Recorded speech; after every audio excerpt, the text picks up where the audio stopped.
That got you into reading? Because Yeah. I read that book and it got me out of reading. True story is I was like, let me think about it. I went outside, I smoked a joint, and I just wrote 2 children's books like that. When you own who you are, Yeah.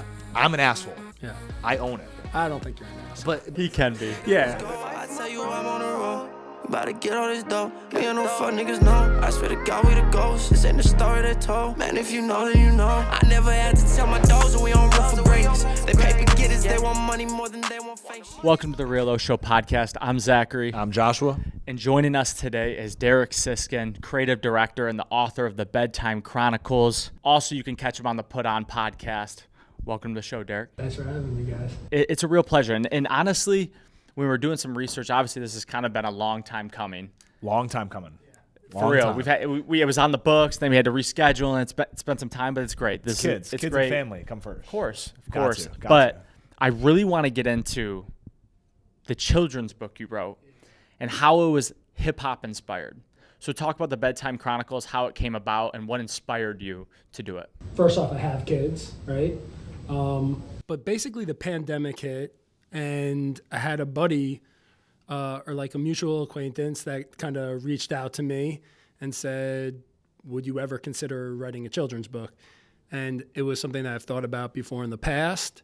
And I read my kids' children's books all the time. Was this friend like a publisher or were they just like, yo, I have a vision that you could fucking kill an a entrepreneur that like knew about my creative background, and basically he was like, I have a friend that wrote a children's book that was terrible, and so like it made me think of you, and so he says this to me. So he a friend of his wrote a terrible children's book and he thought of you. Right, exactly. Crazy. And like the long story short is I grew up and I loved rap music, and I used to write raps back in the day, like when I was in high school. And Same, we used to do that back you in the did day. you? And I would like, you know. Our mom told us not to do it anymore when we were like young. We were like making beats and shit at like 8 years old. I'm like, shit. That's what people don't understand about all the things we are doing now with the podcast, the vlog, and even the short form content. Me and Joshua were doing that shit like naturally. Right. It just never was like pushed by our parents. Our parents were like, play sports. Right. So that But- it kind of but got to continue, washed out. yeah, but to continue. Well, that was like the creative outlet, and for me, it was the same thing. I grew up writing, and I loved rap music, so I'd write raps, and then I just remember like reading, Dr. Seuss books to my kids, and just thinking like, I wish there was like a modern version of this, like. And so when this friend reached out, the true story is, I was like, let me think about it. I went outside, I smoked a joint, and I just wrote 2 children's books like that, and all in rhyme, like old school, like the way I had with like when I was writing these like raps back in the day. And I just had this idea about a family and a little kid, and every night he would go to sleep, and a different person in his family would tell him a bedtime story, and it'd all be in rhyme. And then I was like, I would love to sprinkle in all these little rap nugget like references throughout the book for the parents, and so that was kind of like the thought process behind it. Leaving a couple golden eggs for the parents. Exactly. Yes. Right. You kind of sprinkled in there some inspiration with the Dr. Seuss books. Was that an author you looked up to for it, or are there other authors out there? I mean, that was definitely the main one. In terms of children's books, like there's a book called Dragons Loves Tacos, and that's just like a clever book that I like. But I mean, most of my inspirations, like author-wise, are adult, nonfiction type writers. Children's book writers, not as much. So that's why I was just like, I could do this shit, And so is like children's books kind of like watered down? Like, would you say like real off like hardcore like authors that want to like they're not gonna like want to write a children's book? So is there like the avenue kind of like open, whereas like there hasn't been a Dr. Seuss since Dr. Seuss, and that guy was worth like hundreds of millions of dollars. Yeah, well, I felt like there was a big opportunity there in that that's what I'm saying. Like, regard. there's an opportunity. Yeah, but the only thing was like for me and my friend that did this with me, Ryan, like we felt like, okay, do we go through traditional publishers? Do we self-publish? And ultimately, because he's an entrepreneur, we were like, let's self-publish this thing. And we learned a lot in the process of doing it. It was super tough, cost a lot of money. And there's a reason why most people go through traditional publishers, because you have all the distribution and the marketing, and it's a bunch of the problems that we eventually like ran into. Is it's super hard to get a book out there when you don't have that machine. So when you guys decided to take publishing on your own, distributing on your own, did that mean like you guys just had a fuck ton of books in like your garage and you're like, we're selling this bitch? We still have a fuck ton of books in a factory somewhere.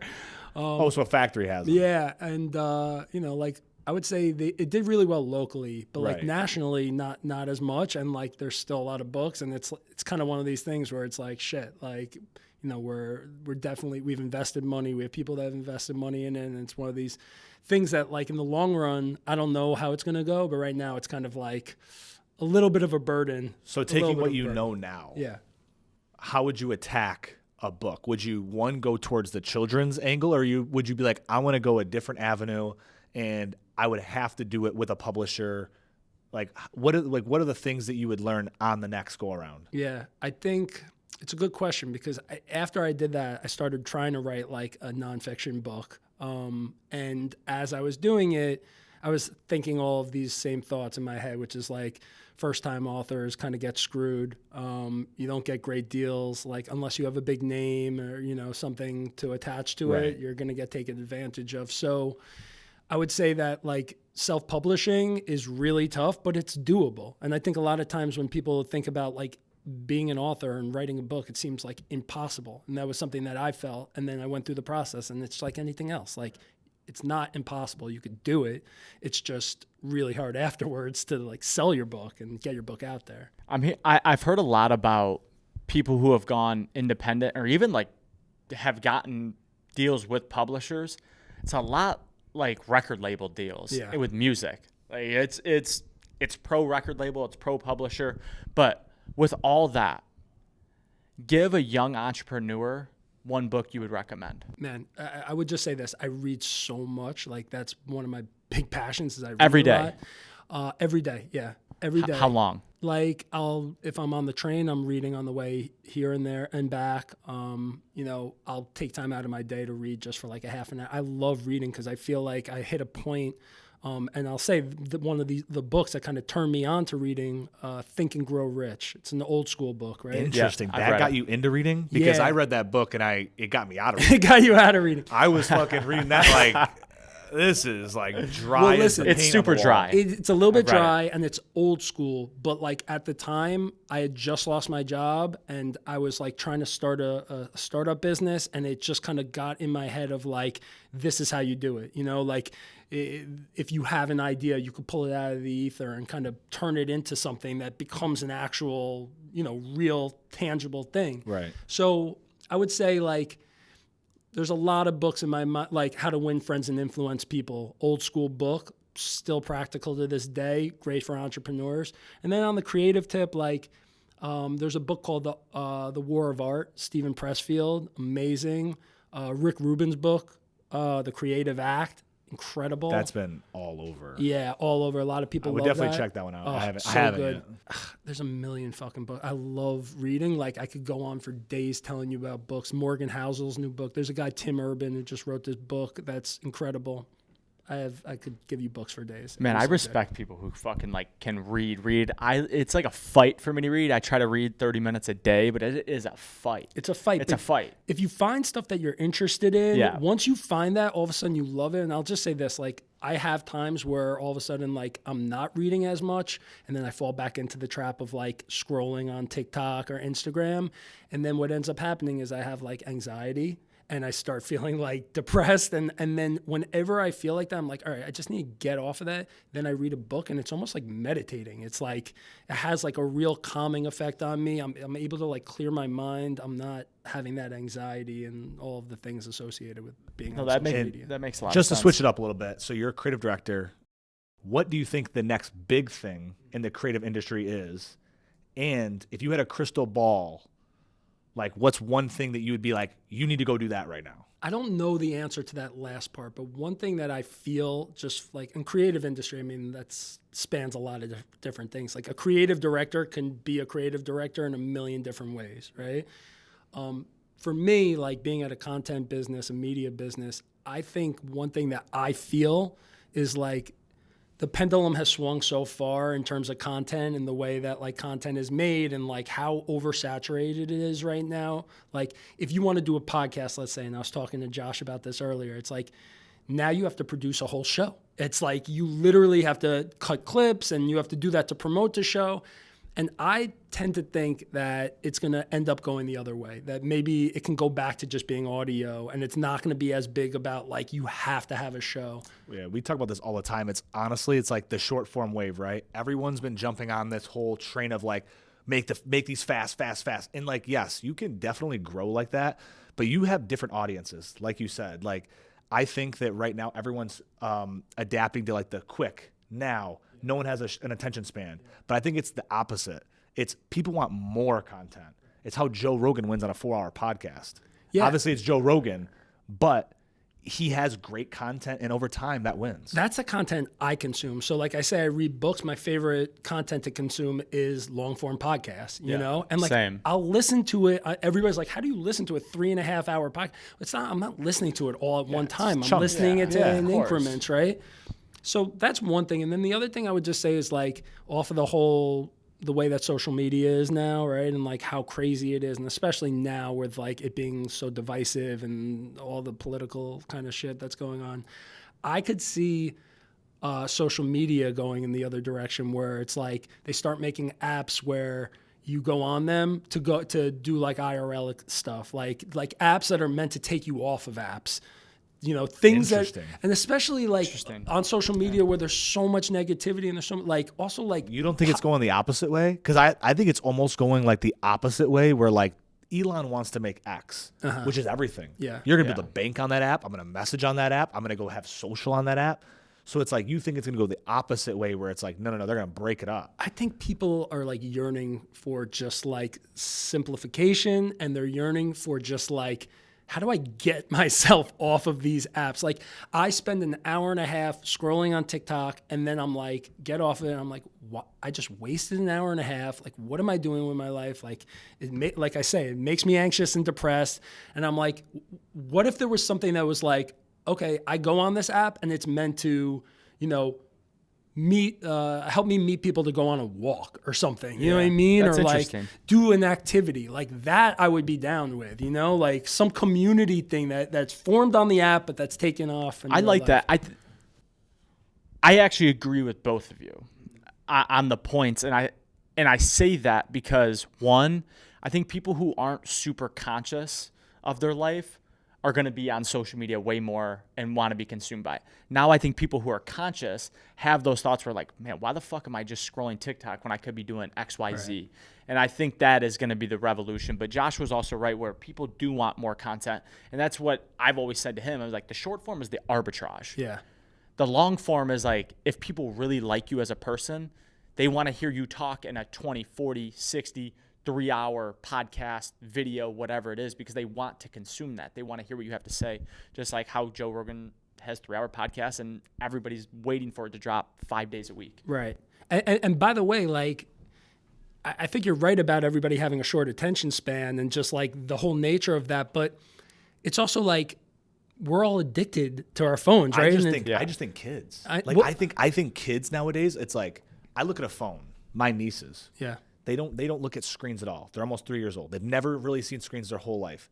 They see Zachary and I come in, and I'm like on my phone, like working or on my laptop. The screen is crack. It literally is crack. They can't get away from it. They're like, what is that? It's like it's instant. So that's where it takes me. I'm like, okay, how many generations go where grandpa wasn't working on the farm? I walked 20 miles. We didn't have no cell phones. What happens when a couple of generations happen and, you know, great-great-grandpa had the iPhone, had all these things? What, you know, are they really going to be like, hey, let's all play outside? I never did it as a kid. It's getting crazier and crazier. And by the way, I have kids, right? Yeah, I have an 8 and a 5-year-old, both on their iPads the second they get up, like before I'm even awake. Yeah. My 8-year-old has a natural skill for like making YouTube videos and like is on CapCut and doing all these things. I'm like, I don't even know how you're making the videos.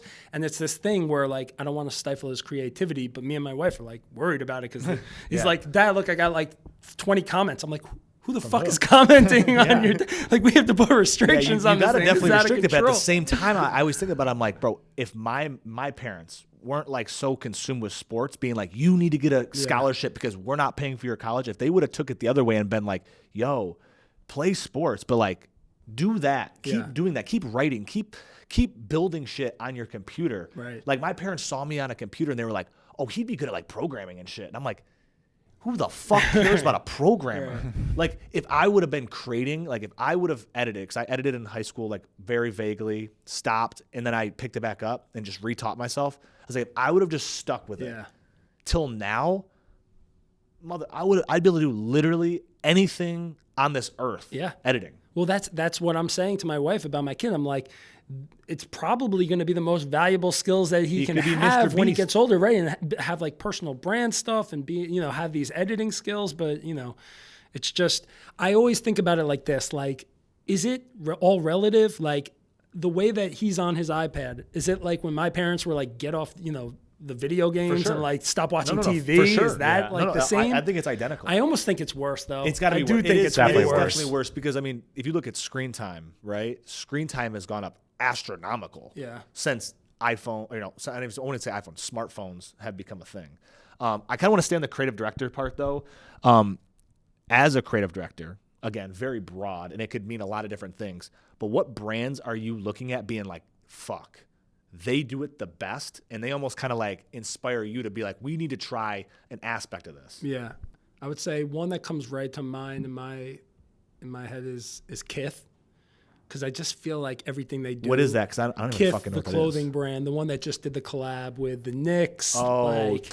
Just okay, I do. And so it's this guy Ronnie Feig, who's just like, all the stuff he makes is so cool and like, but it's casual and it's just like, it's so aspirational. And obviously, again, like he just did this amazing collab with the Knicks. I would say the other one that probably comes to mind is Barstool, because like, I just feel like they have taken such a creative approach.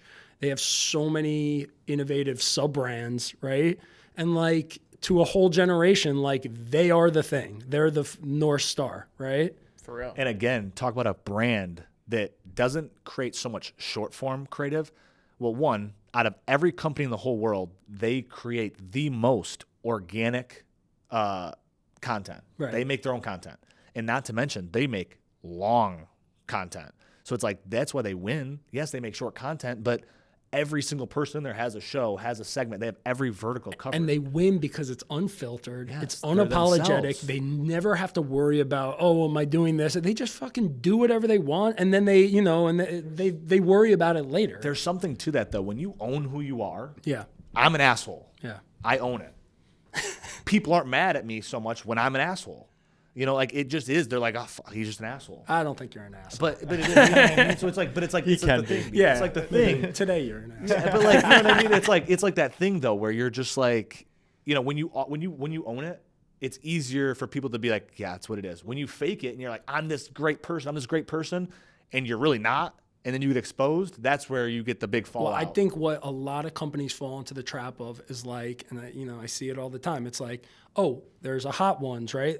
That's great. Let's do a Hot Ones ourselves, but in this way. And it's like, you cannot just copy something and paste it and think you're going to have the same success. You have to be original and you have to be authentic. And like Portnoy, to me, like I grew up on Howard Stern, and he's like the Howard Stern of this generation, just like completely unfiltered, is so out there, kind of like doesn't like back down.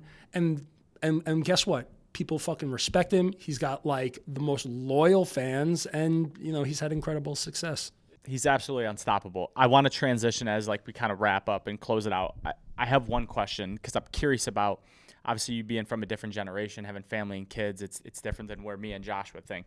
But what is one belief that is like widely accepted that you challenge? One belief that's widely accepted that I challenge. It's a good one.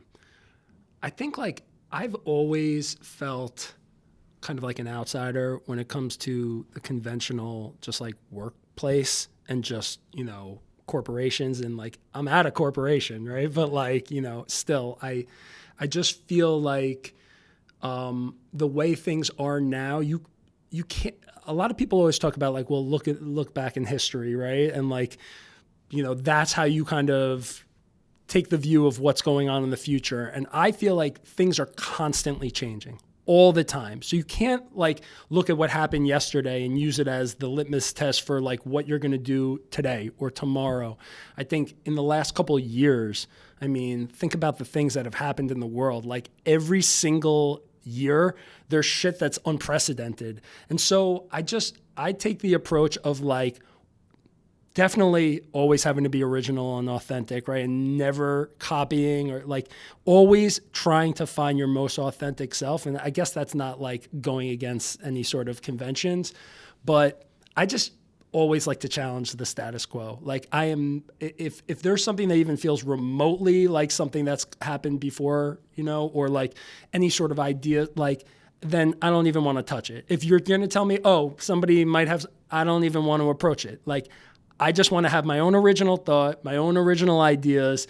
And I feel like if you do that and you do something that's never been done before, there's always going to be people that are critics. There's always going to be naysayers, but like that's your best bet is to just go fully authentic and original. Completely agree. And it's actually something that's hard to do in a corporate setting. It is. Because if anyone knows anything about corporate, you come up with an idea, 32 other people roll it up into a ball that they are like, it's my idea now. And right. They hand it back to you. And by the way, if you're a creative, and like I used to write movies and I used to do a lot of things like that, there's always people that are like the executives that come in and they're like, well, let me put my notes to it. And then they go and they just want to check their box. They just want to have their fingerprints on it. And it's always this constant battle between the creatives and like the higher ups. Yeah.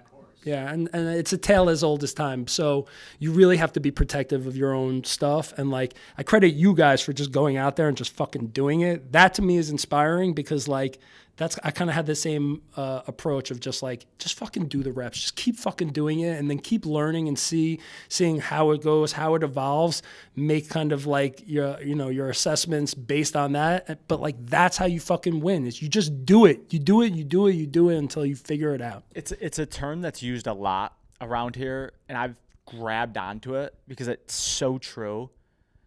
You build the plane while it's flying. Right.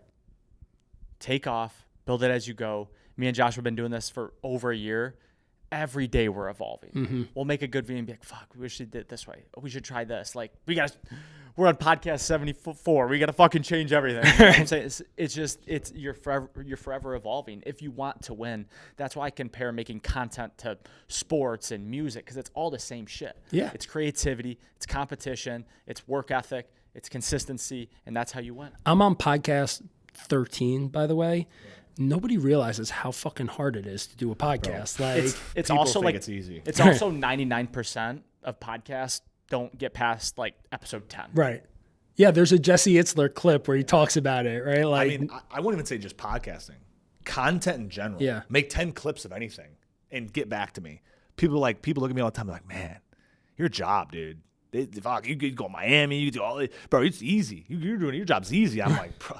Easy. Bro, it ain't easy. I have to go in here every day and just think of something. What has not been made before? Let's try to make that every day. And I mean, I think we all know better than most people, like how many times people come up with these concepts and they put them out there and they do it 2 or 3 times, 4 times, 5 times. They don't see any sort of performance and then they give up. And it's like, that's the dumbest kind of like way of thinking about it. I think the best advice I would give somebody, I'm not a viral content creator. I'm still learning, still trying to figure it out.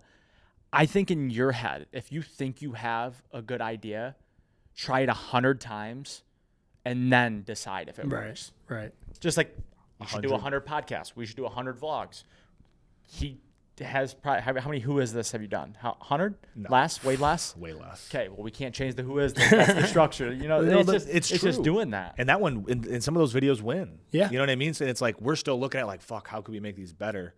No, it's an ever-changing thing. If you're doing something every day, it's like you don't want to do the same shit every day anyway. So even if it does work, you're like, fuck, how can I make this a little bit different so I'm not going insane? Right. And all the while, what are you doing? You're learning how to produce. You're learning how to write. You're learning how to like direct. You're learning all these skills that nobody even realizes that you're learning and that you could apply in a million different ways down the road. 100%. But Derek, yes, it's a real fucking pleasure to have you on. I'm glad we made this work. Thank you, man. Yeah, we gotta get you on the vlog. Get you vlogging with the boys one of these days. I gotta get vlogging, man. We'll smoke a doobie. We'll just hang out. Let's do it.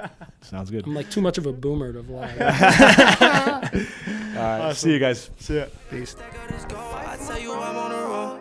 About to get all this dough. Me and no fuck niggas know. I swear to God we the ghosts. This ain't the story they told. Man, if you know, then you know. I never had to tell my dogs that we on rough for greatness. They paper getters, they want money more than they want fake shit. I swear we go so hard, we on A-list. I see my niggas prevailing. We going hard for the hand. We gonna stack till we jaded. I just told my niggas that we on a mission.